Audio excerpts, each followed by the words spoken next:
What would you do if you found out your husband wasn't just cheating? He was cheating with your own aunt. Would you scream? Would you crumble? Or would you plot the kind of revenge that makes their faces burn with shame forever? I'm Sophia. I'm 28. And the night I walked into that hotel room changed everything. My husband thought I'd never find out. My aunt thought she could betray me and get away with it. But I made sure they never forgot the moment I caught them. If you've ever been lied to, betrayed, or underestimated, this story is going to hit home. Hit that like button, subscribe, and get ready for one of the most emotionally charged revenge stories you'll hear today. My name is Sophia, and until recently, I thought I had a fairly normal marriage. My husband, Daniel, and I had been together for 5 years. We weren't perfect, but I believed we were solid. Then the little signs started. He began guarding his phone like it was a state secret. His lock screen changed. He'd laugh at texts, but turn the screen away before I could see. At night, he'd tilt his body just slightly so I couldn't peek over his shoulder. At first, I brushed it off. We all value privacy, right? But it nagged at me, that gut feeling, the one women learn to ignore because we're told we're too sensitive. Then one night, his phone buzzed while he was in the shower. Normally, he never let it out of his sight, but there it was on the nightstand. A message lit up the screen. I wasn't snooping, it was just there. It said, "Can't wait to see you again." My stomach flipped. My throat went dry. Who sends that to a married man? When I confronted him, I tried to keep my voice calm. "Daniel, who's texting you?" He didn't even flinch. He smirked and said, "It's just a coworker. Inside joke. You're being paranoid." Paranoid. That word stabbed me. The way he said it, condescending, dismissive, like I was some clingy wife inventing problems. I wanted to believe him. I wanted to trust my husband. But my instincts screamed louder than his lies. A few days later, I got the confirmation I never wanted. I was folding laundry when his phone buzzed again.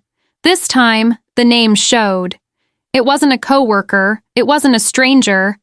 It was my aunt. Yes, my aunt. My mom's younger sister. The woman who used to babysit me, braid my hair, sneak me candy when my mom wasn't looking. She'd been part of my life forever. And now she was sleeping with my husband.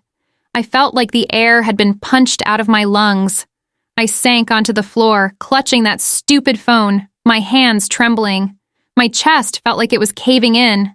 When I confronted him again, I expected tears, guilt, something human. Instead, he gaslit me. "Sophia, you're imagining things. You're crazy." Crazy. That word burned. He was looking me in the eyes and denying reality. And my aunt? She didn't even answer my calls. She just vanished into silence like cowards do. For days, I couldn't eat, couldn't sleep. I'd lie awake at night staring at the ceiling, every detail replaying in my head. Her laugh, his smile, the two of them together, probably mocking me behind my back. I felt humiliated, replaced, disrespected not just as a wife, but as a niece. Betrayal cut me from both sides of my life, my marriage and my family. But here's the thing about heartbreak. Once the tears dry, something harder takes root. Anger. And anger can be a beautiful fuel. I decided I wasn't going to beg. I wasn't going to scream. I was going to catch them. A few nights later, I overheard Daniel on the phone. He was in the kitchen whispering, but his voice carried just enough. "Yeah, Friday night, the hotel, same place." I froze. Did I hear that right? Hotel, same place. He hung up quickly when he noticed me, forcing a fake yawn. "Long day. I'm heading to bed." But I knew. My blood boiled, but my mind sharpened. This was my chance. And fate? Fate gave me the perfect weapon. The hotel he mentioned wasn't just any hotel. The owner was one of my best friends from college, Lena. I called her immediately. My voice was shaking so badly she could barely understand me. "Lena, if Daniel books a room this week, I need you to tell me, please." Her answer was instant. "Say no more. I'll keep an eye out." The next few days were torture. Every hour dragged like a year. My hands fidgeted constantly, my stomach twisted with dread and anticipation. I couldn't focus on work. I couldn't focus on food. Then, Friday afternoon, my phone buzzed. Lena's text. Room 214, 7 p.m. They just booked it. I nearly dropped my phone. My pulse roared in my ears. This was it. I paced my living room, rehearsing what I'd say.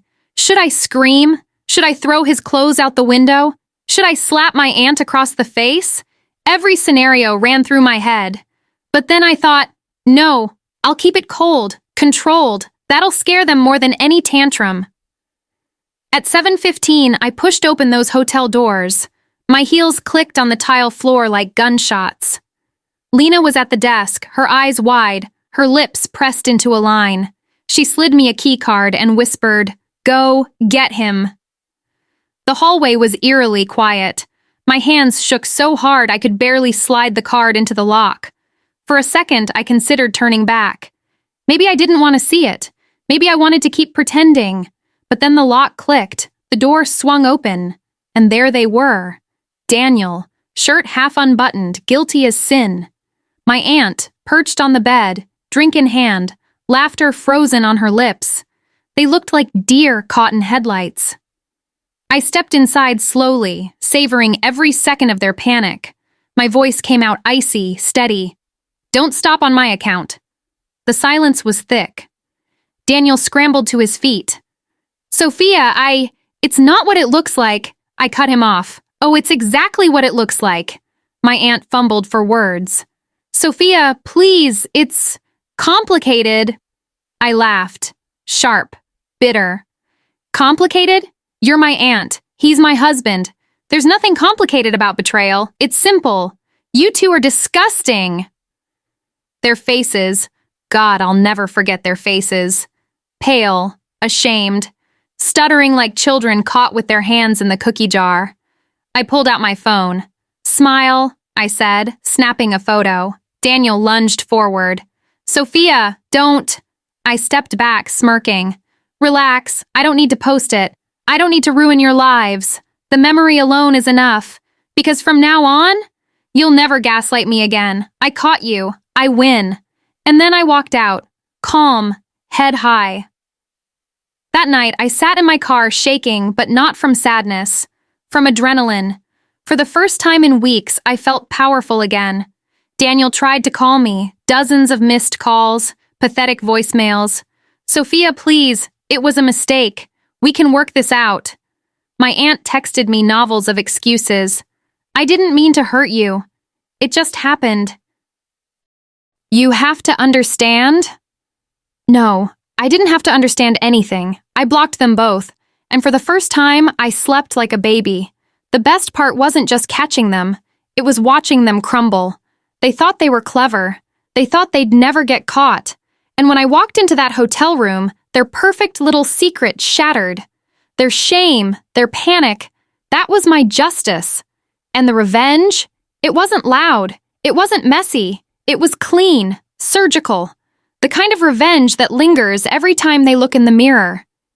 Here's what I learned. Betrayal is inevitable sometimes.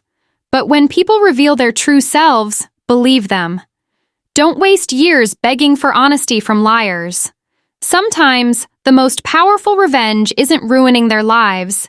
It's catching them in their lie and walking away with your dignity intact. So tell me, if you were in my shoes, what would you have done? Would you have confronted them like I did? Or gone for something even more dramatic? Drop your thoughts in the comments. And if this story gave you chills, smash that like button, share it with someone who loves a good dose of karma, and subscribe for more real-life revenge stories told just like this.